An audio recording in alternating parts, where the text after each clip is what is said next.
హిందువులు అప్రమత్తంగా ఉండాల్సిన సమయం.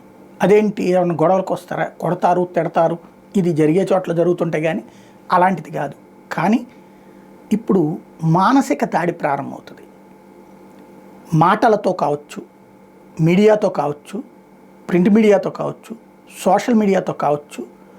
మనల్ని పక్కదోవ పట్టించే, తప్పుదోవ పట్టించేది ఇప్పటిదాకా జరిగింది 10% అయితే ఇప్పుడు 100, 200, 300 రెట్లు జరగచ్చు. ఎందుకంటే ప్రపంచం ఇప్పుడు ఒకటి గుర్తించింది, కుంభమేళా సూపర్ సక్సెస్. సగం భారతదేశం వెళ్ళి చూసి వచ్చింది అనుకోవాలి.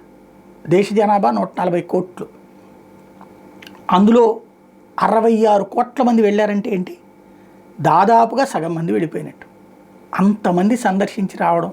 హిందువులు ఈ 140 కోట్లలో ఒక 30 కోట్లు ఇతర మతస్థులను తీసేయండి, ముస్లింలు కావచ్చు, క్రైస్తవులు కావచ్చు, పార్సీలు కావచ్చు, ఇట్లాంటివి అంత 110 కోట్ల హిందువులు ఉంటారు కదా.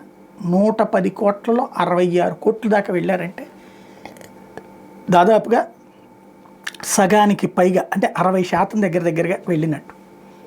ఇది కంటగింపుగా ఉంది చాలామందికి.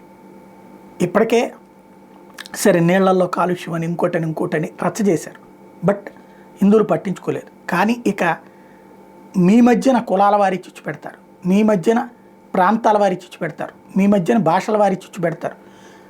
ఈ పాయింట్లో మనం జోక్యం చేసుకోబోతే మనం చేతకానోళ్ళం అవుతామేమో అనే ఫీలింగ్ మనకు క్రియేట్ చేసి హిందువుల్లో ఒకళ్ళకొకళ్ళకి మధ్య చీలికలు తెచ్చే ప్రయత్నం ఆల్రెడీ ప్రారంభమైంది.